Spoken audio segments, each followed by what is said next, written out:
How's everybody doing?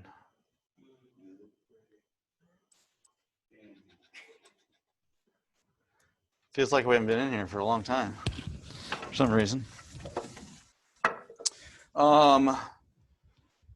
Really only two things today. We're going to talk specifically about school boards. You guys are going to do an activity together first, so I make sure that we have time for it. And then whatever time's left, we'll watch part of a school board meeting. And then whatever we don't finish on that, unfortunately, will be homework in addition to your financial cost of school activity that I gave you last Thursday. But it's not a super long school board meeting, and depending on what we get to see today, I expect maybe you'll have half of it, which will be like 30 minutes, I think, maybe, unless we have less time. We'll see. Financial cost of school, is like a prompt on Moodle? There's, I tried to look on Moodle and see if I can find anything. did I not turn it on? That's a possibility. Should be on there. I did, but it's Okay. at the bottom. Look.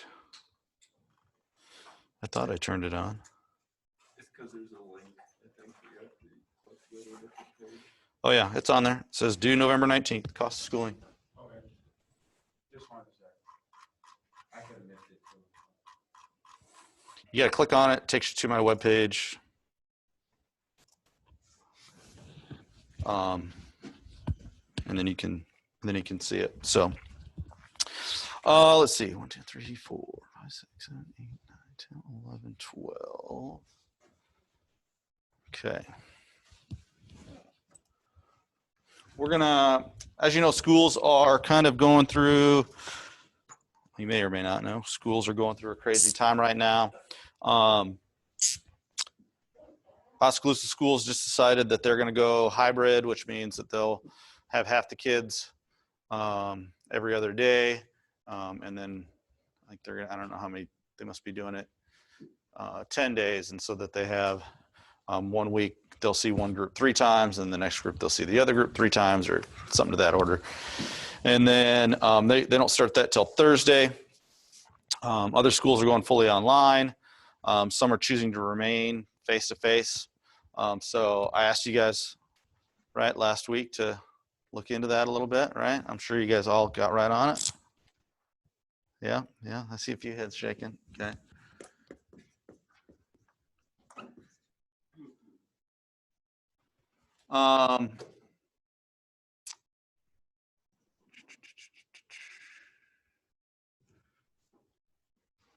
Let's see, how many? We got 12 people here.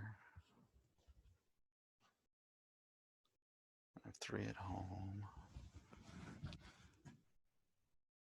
Okay.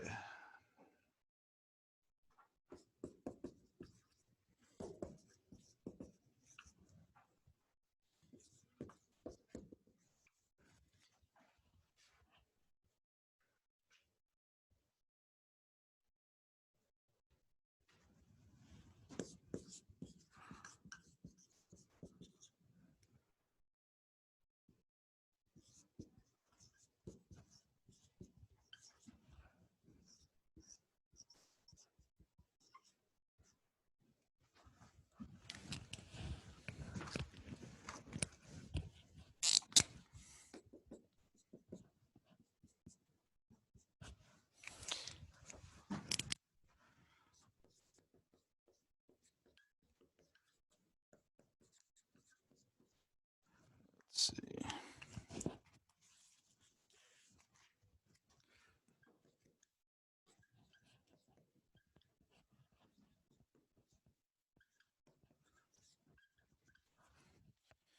We're gonna have 5 groups. Teachers that want to remain face-to-face schooling, K-12. Teachers that want to go online, okay, fully online. Parents that want to be face-to-face. Maybe I want to change that.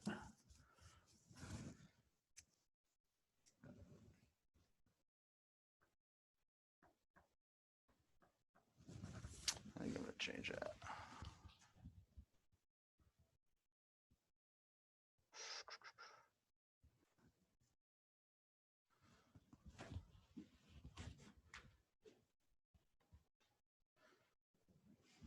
I haven't done this before, so this is, and I had it worked out in my head, but now that I'm looking at it, I think I want to change it.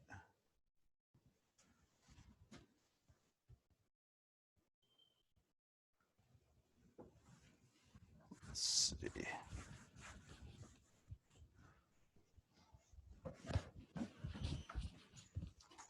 Three.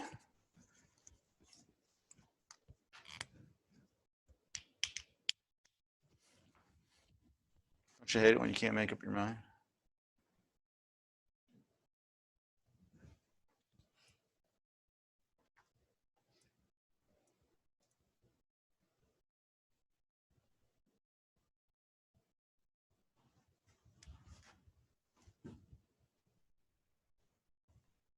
Okay, I'm going to go back to that.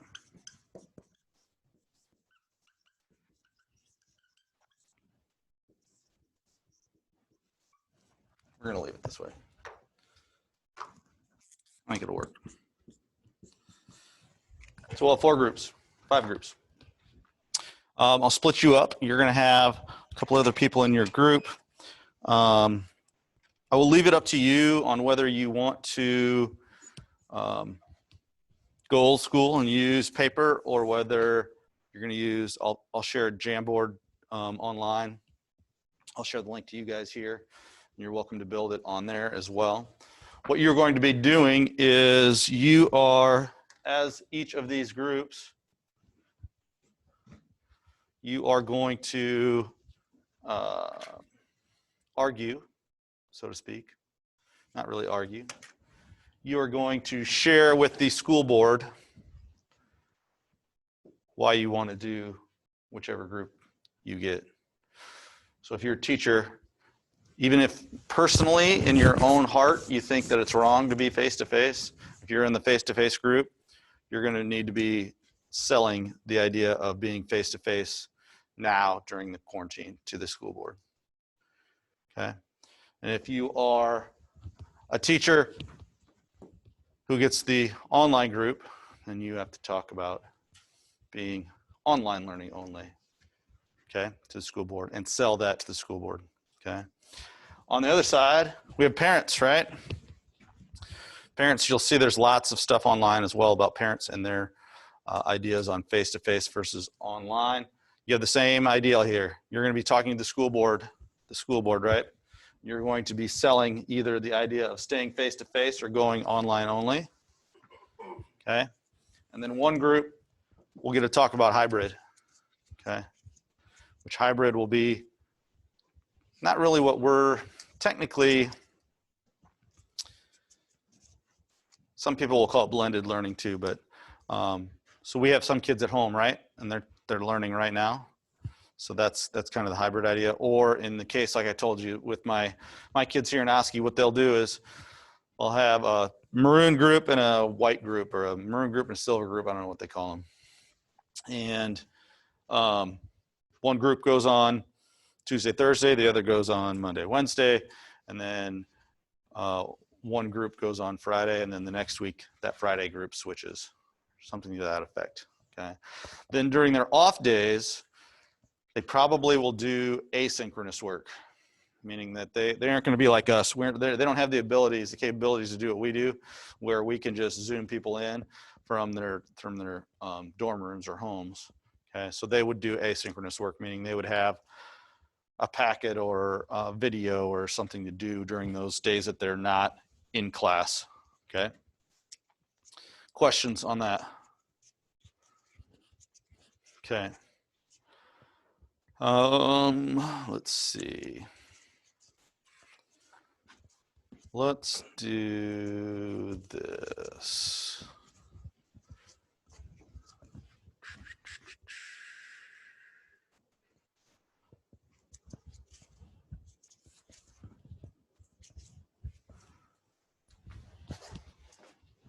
Let's go, you 3 gentlemen are teachers for face-to-face. Let's go. You three here. And you guys are teachers online only. Let's go. You three here. You guys are parents face to face. You guys are parents online only right here. Okay. And my at home people.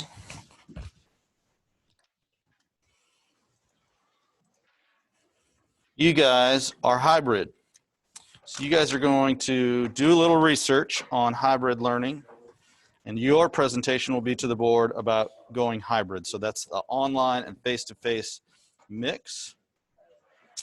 And I'm going to put you guys in a breakout group so you guys can discuss, and then I will share a link with you so that you guys can put your little presentation stuff on a Jamboard, okay?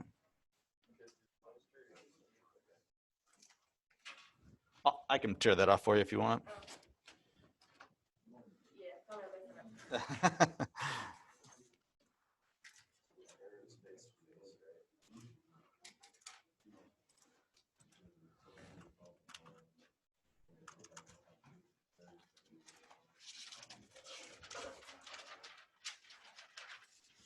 You want me to get that for you? You got it?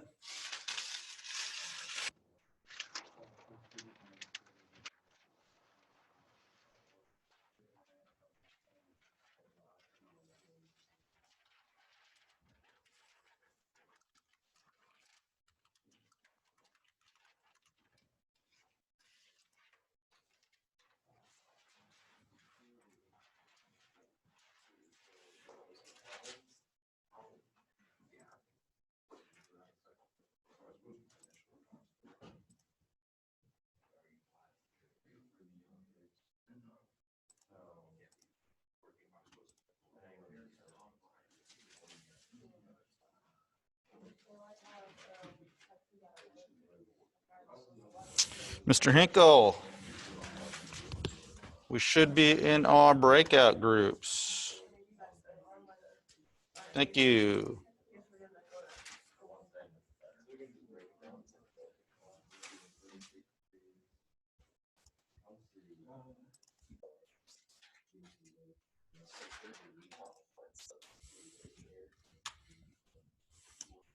So I put a link into your group chat.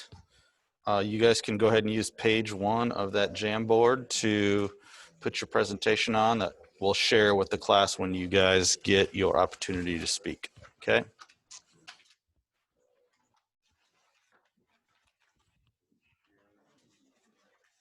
Ready? Here's the trick. Just one, oh, there's 2.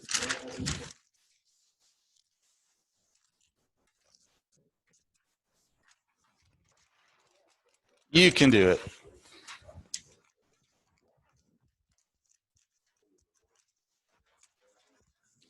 Anybody else need paper, or you want to do it online? It's your choice.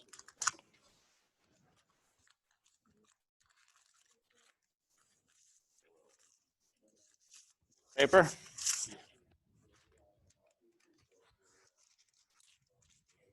There you go. Yep. You can go online. You can find information there. You're welcome to use your own perspective.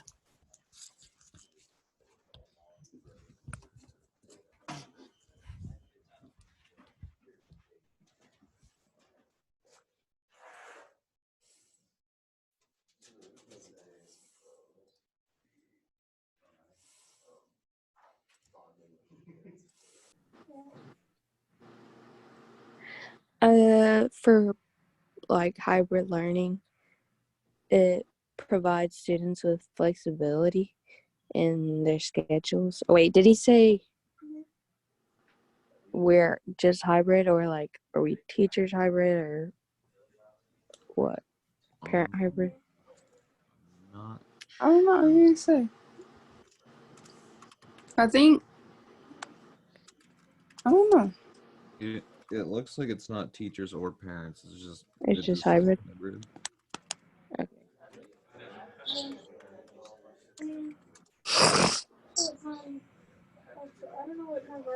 I guess just probably in general why hybrid is a good idea. Not really Mhm. from one perspective. Okay, guys, I put some stuff in this chat there. It's some sort of combination of online and face-to-face. If you look up online, if you look up hybrid or blended, you should find some examples and people talking about it. But like here in Oskaloosa, it's alternating days. So they have half the students there on one day and the next half the next day. And they do that throughout the week so that they don't have the full student body on campus at the same time. They only have half each time. So does that help a little bit? Right. We knew that. We were trying to figure out if you wanted us to look at the perspective of parents or teachers. You guys can do just in general. Okay. If you want to pick a specific one, you can and just run with it. That's okay too. So I'll leave it up to you guys. Either choose teachers, parents, or do both. Okay, thanks. Yep.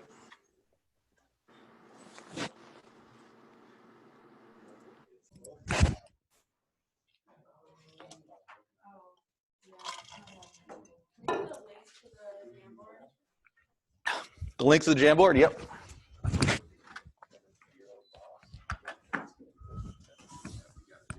How about would it be easier if I email it to one of you? To you, Maddie?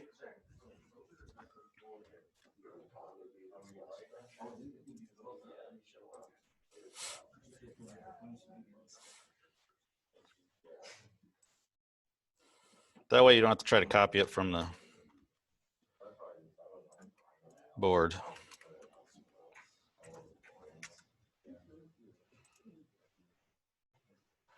Just use page 2 of that then.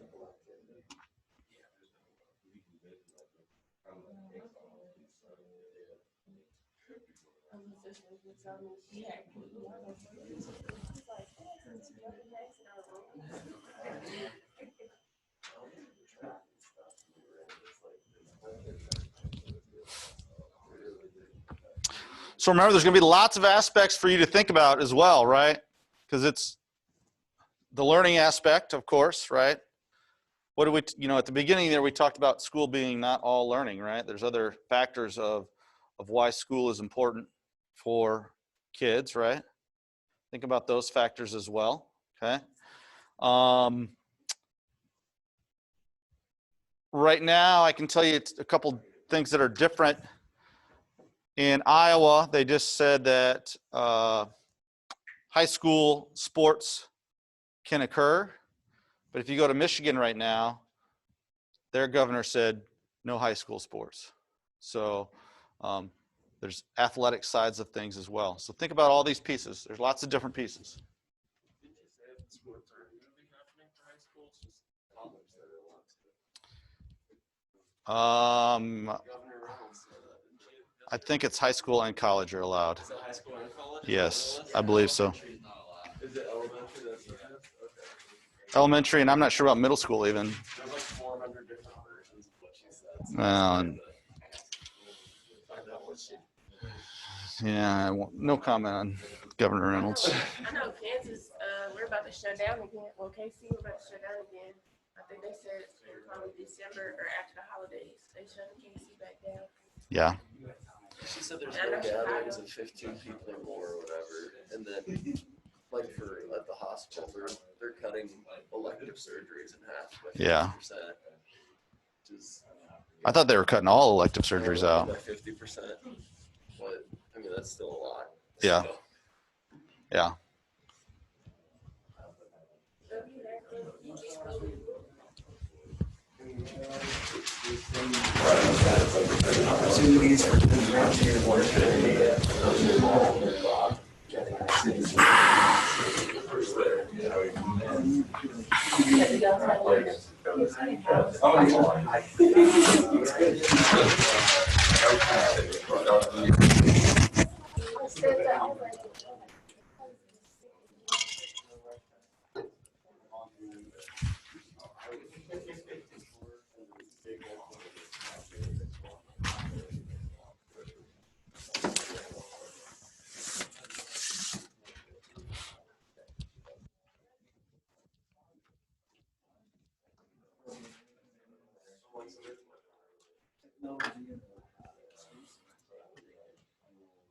Hers was just 'cause she got sick. Oh,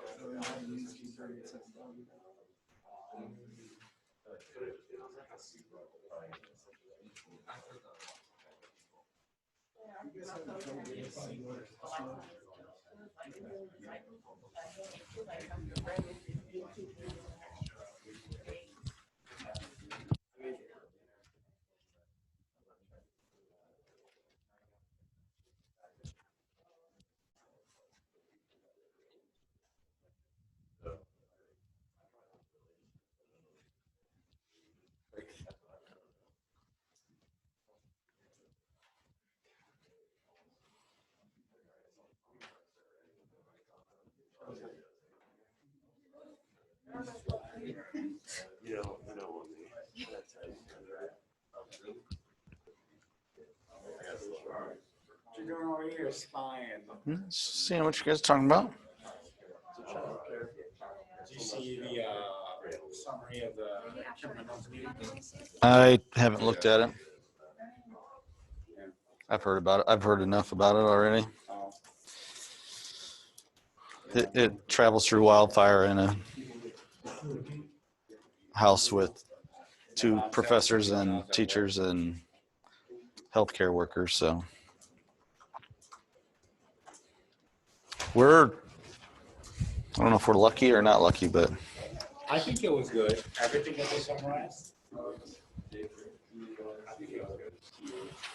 we'll see. And it becomes a matter of perspective, right? Like, are we lucky that we have these laws to protect us now, or would you say we're unlucky because it got to that point where we needed that? I would say we could be unlucky because the measures put in place by Governor Reynolds may not do anything because they're so weak compared to other states.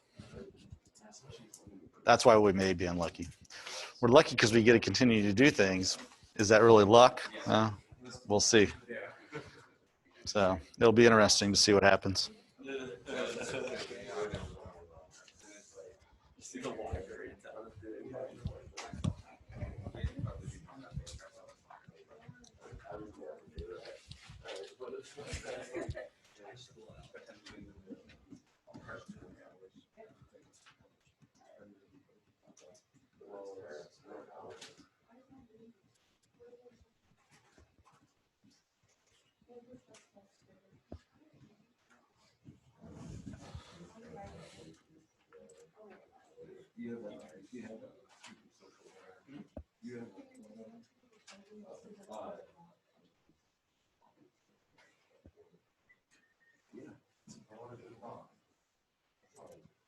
Is this mostly supposed to be just like K through 12? Yes. Yep. Okay.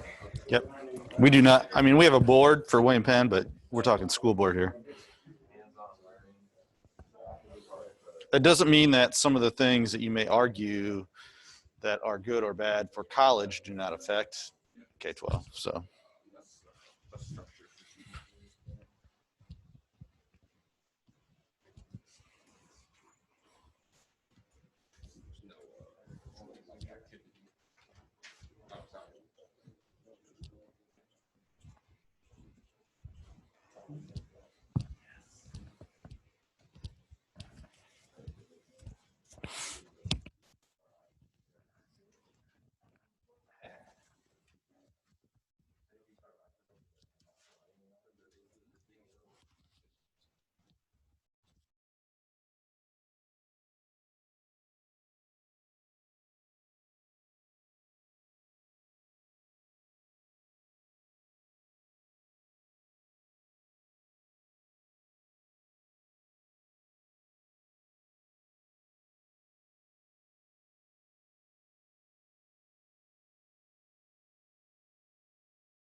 That it gives them the academic freedom to be able to learn at their own pace. I mean, it's only around 40 minutes, but Okay, guys, I see you filling up your page, which is awesome. I didn't think about needing multiple pages. So if you need more space, use the odd pages. So use like 1, 3, 5, because I already have another group on 2, and they're going to use the even pages 2, 4, 6, etc. Does that make sense? Yeah. Yes. Okay. Yeah. Looks like you're doing pretty good. Keep it up.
We can't hear or see anything. I don't know if we were supposed to.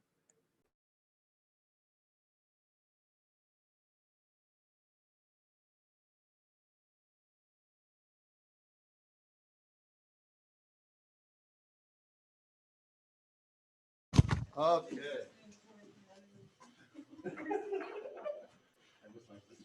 Should be able to hear us now. Can you hear us now, Avery? Yes. My bad. You're muted. We're not sharing it. The only people, there's only a couple groups that did online stuff, so the rest use the posters. So you should be able to see them stand up front here. Let me get to this next one. You should be able to see that.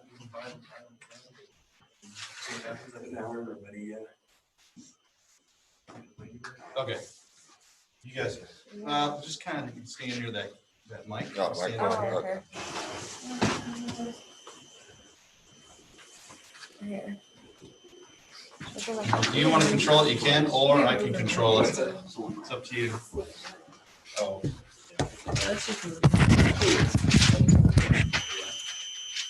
Okay, here we go. Teachers for online. Okay, so our first point was if a student gets COVID, that'll just be new students. Because in the online or in the online forum, everyone is always online unless they have a COVID right now.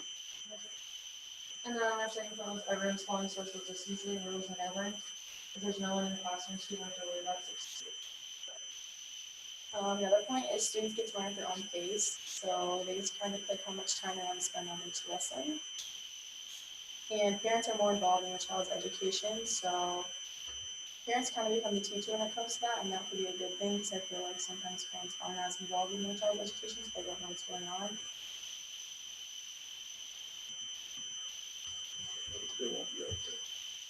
Yeah. It eliminates travel to and from school, so that leaves more time for social and developmental activities. And another part is it eliminates another place for students to catch COVID.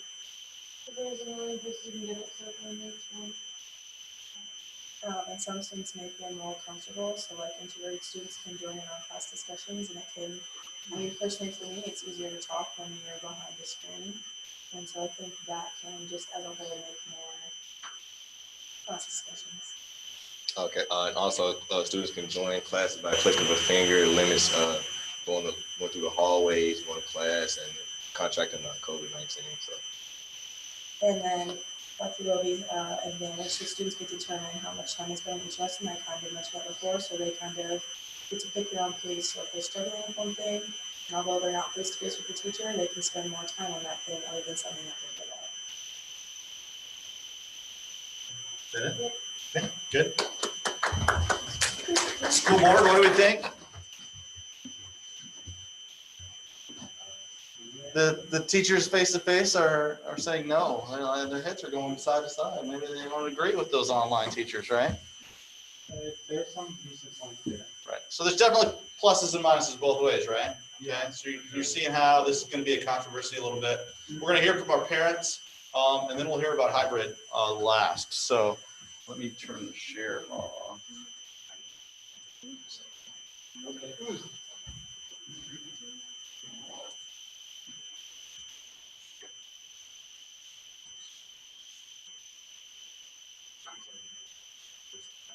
So let's do our parents face to face. Just stand right up here. You should be able to see it from there and hear you, I hope.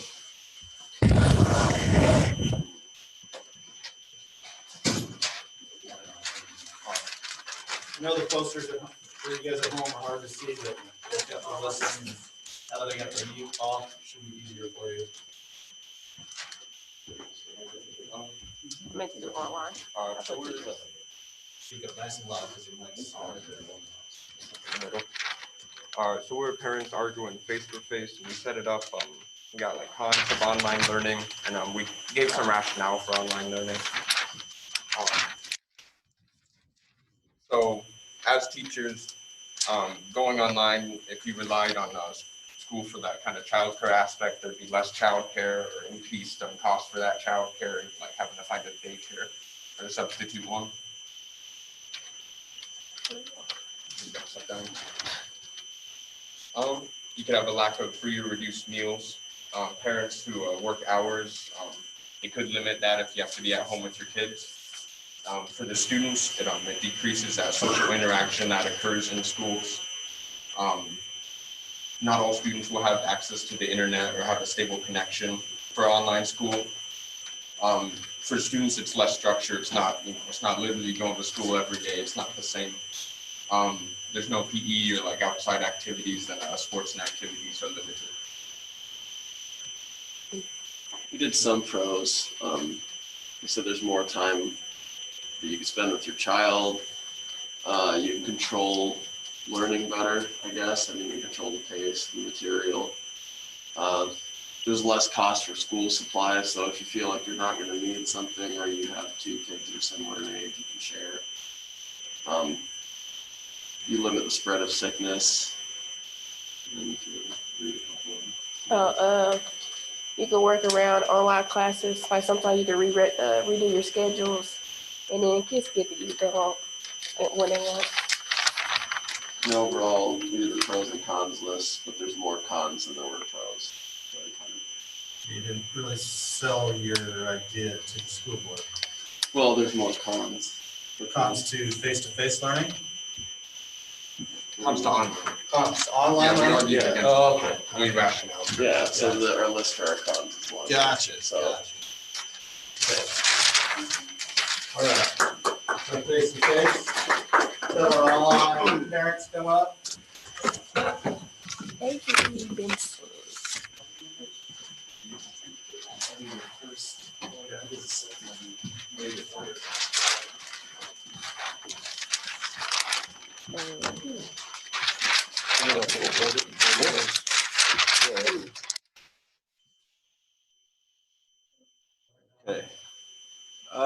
We had the parents for the online argument.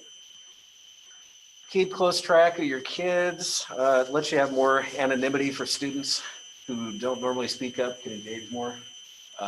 Parents, if a parent has a job that requires no absences, that helps out with that. Teaches kids to create their own study space that best fits them, which is a good skill to have. And lets you keep your kids safe and out of harm's way. It also helps with more immediate access to books, articles, and YouTube videos. Flexibility to meet students. Teachers can focus more on teaching your students skills that will help them in real life. Fewer classroom distractions and time wasters, and then gives struggling students an opportunity to focus and thrive. It allows opportunities for more differentiated learning, different ways to learn. Lowers test anxiety, gives kids learn how to use integrated technology, gives access to people with limited local education opportunities. Quick feedback so teachers can give the students more feedback. Oh, yeah, that's can work anywhere to fit the parent's schedule. Kids have learning opportunities according to their learning style. They have 24/7 access to learn at their own pace, and it allows students more cooperative and one-to-one interactions with their teacher and other students. And student-centered learning takes place as the class is occurring, which is a big one. And that's our argument.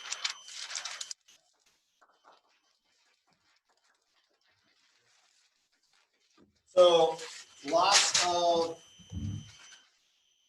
back and forth, right? Positive here, positive there, which is cons in both places. I think if you look at evidence of like actual statistics, you're generally going to find that face-to-face learning is better or preferred, okay, for most situations. That doesn't mean that online learning is bad by any means. So now we're going to hear from the hybrid group at home, and they're going to tell us about the kind of a mix between the two. Give me just a second here to get the screen ready.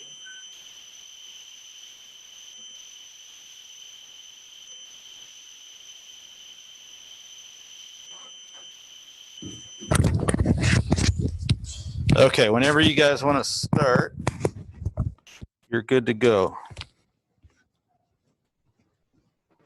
So we said flexible learning ability. If a student is not able to attend in person, they have the option to join online.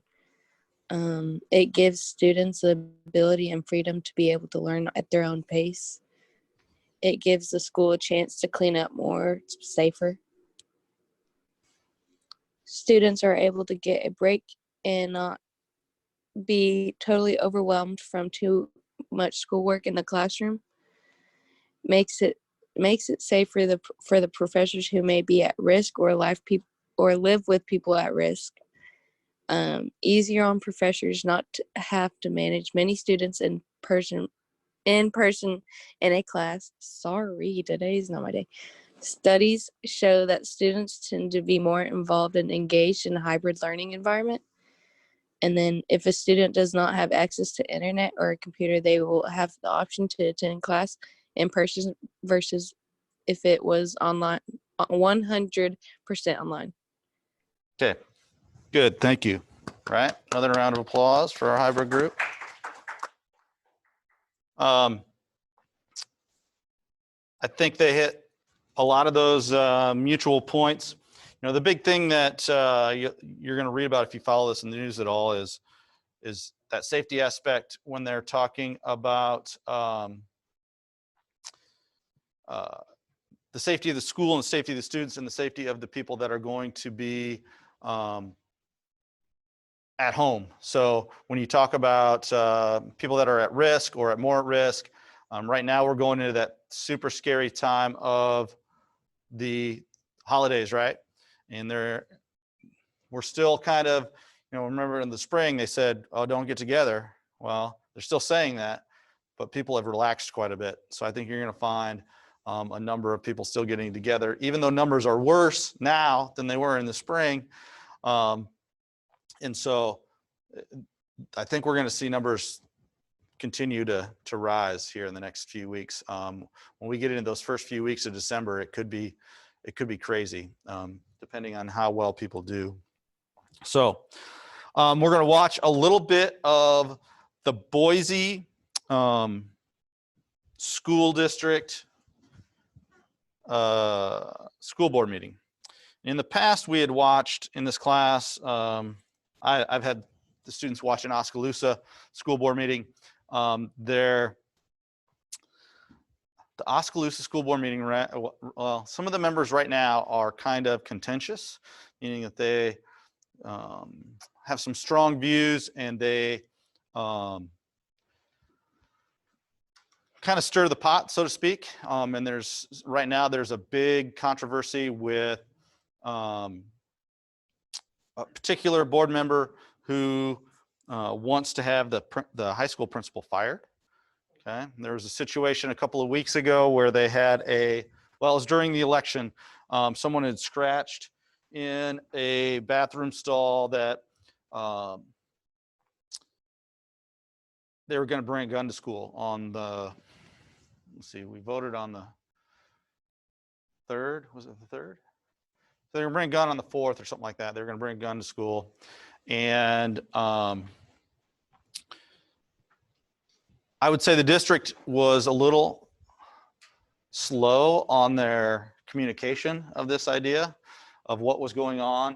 And they increased they had police there in the parking lot and in the building, but they had school. There were a number of kids that didn't come to school because their parents didn't send them out of fear of this school shooting. So I don't know all the details of it, but there's a certain board member who wants to have the principal fired because they don't think that he handled it very well. I think it's just an excuse to try to get rid of the principal, not the real reason. But I can say, you know, we've talked a little bit about school shootings in here, right? We watched that PSA, and this maybe sounds bad, and I'm sure it sounds bad to the people in this community that we're worried about it, but the chances of a school shooting are so minuscule when you think about the number of schools in the nation and the actual number of schools that actually have incidents of guns that to get super worked up about it. I mean, yes, it's a concern, and yes, you're going to have extra police there and things, but your child probably has a greater chance of dying in a car accident on the way to school than they do in a school shooting. And you don't see people that are freaking out about that as they send their 15-year-old, 14-year-old kids that have taken driver's ed to school driving, you know, however many miles. So, but that's my 2 cents.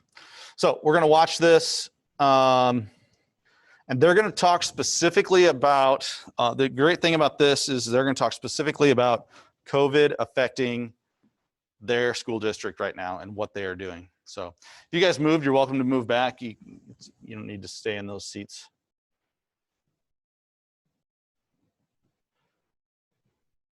So it is 4 o'clock, so it is time to call the meeting to order.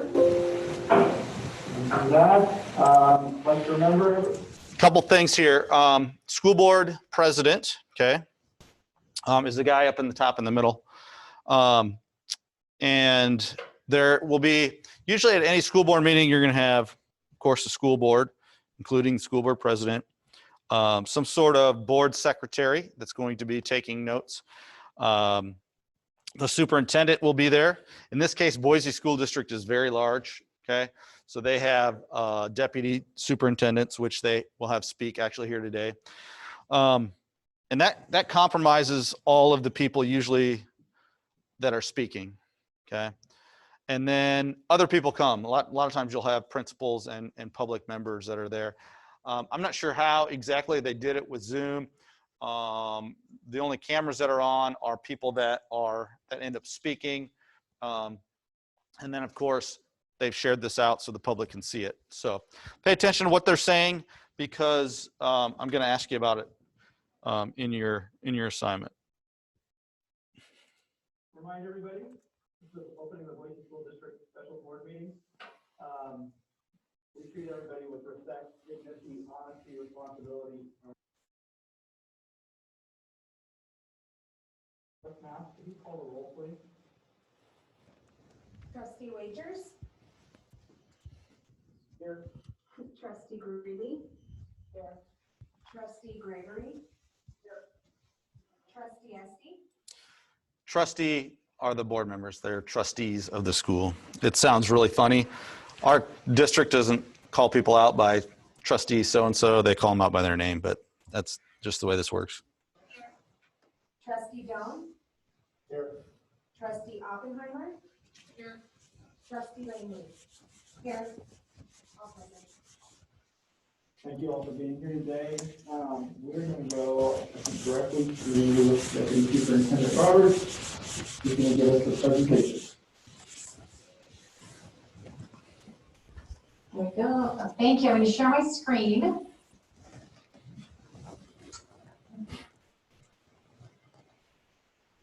So that was a little bit faster to do.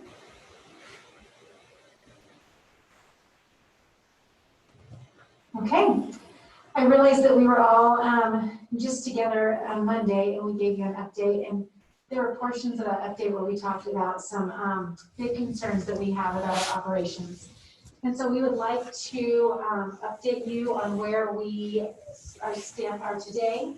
Most of our numbers are reflected from yesterday, but today it would be the same situation.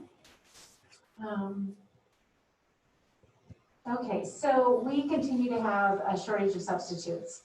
We have principals covering, we have teachers covering for other teachers. We have a lot of our paras helping cover, and just need to point with our fill rate that we're having a difficult time covering classrooms. Actually, we aren't covering classrooms, so that's part of the issue out there. The number of students and staff who are quarantined, Nick Smith will go through those numbers with you to show you. Yesterday when we gave an update to some of the districts around us, we had 1,500 staff and students combined that were quarantined. Because of that, it leads to really inconsistent learning for students. So because they don't have the option to be in-person learning, all of their learning has to be online. It's really not the best learning for those kids. And then our teaching staff, they are working their hardest, but they're doing truly 3 jobs. So they're trying to teach in person. They're trying then to make sure that they're making that engaging for their students that are on the non-in-person days. And then they're trying to provide instructional support for all the students that are not attending. So they may be not attending because parents are choosing not to send them right now. They may be not attending because they're quarantined. And that's really a difficult task for our teachers. Our health services staff, their capacity also is running incredibly low. We've had a difficult time finding nurses to hire. We have approved extra health techs to hire, but also finding a difficult time with staff there. They are trying to do their regular nursing jobs that are normally required of them in a normal school year. And then on top of that, helping with contact tracing. And that contact tracing takes hours and hours to do. We have an inability to fill vacant classified positions. As of today, we have 41 classified positions we have not been able to fill. Also an impact in our special programs. We have some classrooms that we've had to completely quarantine because the nature of the classroom, the teachers have to be in closer contact with the students because of their needs. And we have several of those programs right now that the entire program is quarantined. We also, have been facing a shortage of bus drivers, and Durham has had to bring those folks in from out of state. And they're at a point where they would need to go and try and do that again. But that is getting more and more difficult for Durham to do. I'm going to have Director Smith go through some of the data slides with you to update you on where we're at with that. Thank you, Deputy Superintendent Roberts. The first slide that I've got for you guys today is just the data trend of positive COVID cases and probable cases in the district. As you can see, we've had a pretty sharp increase in cases over the past 9 days. We are on track basically at this point to double our numbers from the prior reporting period. So today, these numbers are as of this morning. They do not include the 20 positive cases and 3 probable cases that have come in today so far. So add 20 to that 110 and 3 to that 29. Next slide. This is a look at that same data, but broken out by elementary and secondary and excluding central office positives and probables. As you can see, again, what this data is showing, that sharp increase during this reporting period, which we run every 2 weeks. Again, on track to double our numbers, probably have actually doubled our numbers once today's data is included. And we have 5 days left in this reporting period as well. Next slide. You guys can interrupt me at any time if you have a question. Just another look at that same data, but with the percentages. Next slide. This is the number of probable cases. So the last slides were the positive cases. This is probable, but again, a fairly sharp increase, especially at the secondary level, where you can see we went from 8 in the last reporting period to 18 this period. Again, this does not include today's probable numbers. Here's the quarantine data that Deputy Superintendent Roberts talked to you a little bit about. As you can see, on November 9th, when I last presented to you on Monday, we had a total of 1,113 students and staff that were quarantined in the district on Monday. As of yesterday, we had 1,580. So we had an increase of 467 quarantines in that time frame, which is a substantial increase. At the secondary level, we were looking at approximately a 2.49% increase, and at the elementary level, a 1.33% increase in the number of quarantines from Monday. This is the data that Deputy Superintendent Roberts referenced on the substitutes, absences, and fill rates. This data has stayed fairly consistent since Monday. But we are still seeing these numbers where at the secondary level, we are averaging approximately a 65% to 63 to 65% fill rate. and at the elementary level, about a 78% fill rate. Today, those numbers, I think we were at a 63% fill rate overall across the district. And so what we're seeing is that we're, again, similar to what I shared with you on Monday, we have about the same 80 subs that are picking up jobs on a regular basis, and regardless of the number of absences that we're seeing. I know we had 22 unfilled absences in one of our high schools today, secondary, and that was classified and certified. So when we talk about a lack of continuity in our operations and the inability to effectively deliver instruction, those are the kind of absences that we're talking about impacting that ability. Thank you, Director Smith. So we started on Tuesday looking at some different options. We started working with transportation, food service, and the Boise Education Association to recommend, come with a recommendation for the board. And while we know that this will not be the ideal option for everyone, we feel right now it's the best option given our circumstances. So what we are recommending now to the board is a move to 100% virtual learning from November 30th until January 15th. So that will take us from Thanksgiving break through the winter break and then extend even 1 week further. We want to continue with the hybrid in-person learning schedule until the beginning of Thanksgiving break on November 20th. This will allow families to plan for the weeks after Thanksgiving break. We know this will cause a hardship for some of our families. Teachers then can also use the next week to clarify learning expectations for virtual learning and to ensure that students and families have the needed resources. So if teachers want to send home some different materials with their students, they'll have a chance to do that. The nice thing about where we're at now compared to where we have been previously is all of our students have devices. We've handed out multiple hotspots already. And so our kids are ready to engage in virtual learning. They do that on Mondays. So that will help them transition here. I know we have numerous parents and families that all of you have heard from who would like us to actually move to virtual tomorrow if we could. And what we want to remind those parents and guardians is that they can choose to keep their students home between now and Thanksgiving break. That's always their choice if they feel that their children are unsafe. And anytime they can make that choice. This plan will involve a shift of 9 in-person learning days to virtual learning days. Waiting to return to our hybrid in-person learning schedule until January 19th. That will give us 2 full weeks between New Year's Eve and the return to in-person learning. What we've learned is that our community has experienced a surge in cases the 2 weeks following holidays since last July. That was started in July 4th, and every major holiday we've had that's happened. So we're hoping by using that week to come back from winter break as a virtual week that we can expand that window so that we can keep case counts down coming into the school. Details of the plan. So all students will engage in learning 5 days a week virtually during this time. And what we mean by that is even our students maybe with some different special needs, English language students, some of our special education students, we feel that this is a time for the community to reset, to get the case counts down, because if we don't get the case counts down, that is exactly what affects our school operations, because then we have to quarantine families, we have to quarantine students, we have to quarantine staff, so we need to get those case counts down.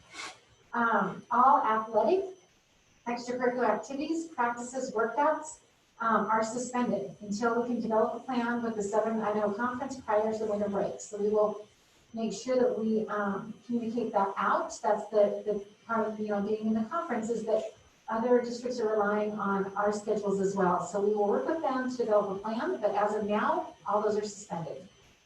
Instructional staff will have the option to teach from home or school because we need our community case rates to go down. If staff want to stay home, they feel that that's a better option for them, we will allow that. This time, of course, there's going to be staff that won't be able to stay home. And we will also work with staff in this building to develop a schedule if there's certain folks that feel like they need to stay home, not necessarily every day, but if there's a day that they would like to work from home, we'll work with them on that. Other staff will work with their immediate supervisors to determine if they're able to work from home. That was what I was referring to with this building. And then curbside meals will be provided again during this time because our food services supervisor, Christy Smith, is amazing and works so hard to make sure that we can feed all of our kids. We will include that over the winter break as well, because we know that's a long winter break. So that information will be coming out for families on how to access meals. The really important message in all of this is that this is with the high positivity rate of COVID-19 in our valley, it's directly affected our ability to maintain our school operations. In order to stay open to in-person learning, we need the community to help us by being vigilant these next few weeks so the case counts can come down and we can resume our hybrid schedule of in-person learning. We've heard so many amazing reports from teachers and from parents about that in-person learning and how great that's going, that we know that that is the most effective education for our students. And so we just start begging the community to help us with that. The other thing I did forget to mention was that the school offices will remain open if parents need anything during those 3 weeks between Thanksgiving to Christmas, and also that week after we come back for the winter break. At that, I will stand for questions, or any of us will stand for questions and discussion. Okay, a couple things real quick before I let you go. So first is, in that video, they talk about, it's not really, and they'll go on to talk about it a little bit more, and they answer some questions, which you'll see when you watch it. But it's not the safety of the kids in this case that they're worried about, because like I said, everybody at school is masked up. So it's not like the transmission of COVID really is happening that much at school. It's the community, right? Well, it's the operational function of the school.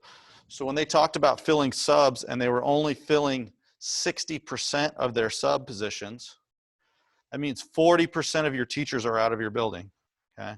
So then what do you do with those students in those classes? They're there, you have to do something with them, and they have to have supervision, and you have to have a teacher in there. In Iowa, you can't even put just a para in a classroom without a teacher in there. That's against the rules, okay? So then you have teachers that are covering. So during your prep period, which you're guaranteed in your contract, you're guaranteed time to prepare for your classes. Well, guess what? John, during your prep period, I need you to go over and cover Ben's class. Ben, during your prep period, I need you to go cover Max's class. And then Max, I need you to cover Paige's class. Oh, and then you have this extra, lunchtime? Okay, I need you to cover this class for me during lunchtime. So then everybody is doing more because they have to, because there's not enough subs in the buildings right now. And that's the same thing that's happening right now. So they have 25,000 people in their district, or 25,000 students in their district. It's huge. Boise's huge. But like when you start to look at numbers, percentage-wise, it's the same as what's going on here as well. So we're in a dire situation right now. Schools are in a dire situation right now. That will be posted along with the cost of school assignments. So do not forget those two things. So you're going to have to watch the rest of this video. It's be about 40 minutes. And then you'll respond to it and then do the cost of schooling activity. Okay? See you Thursday. Good job today.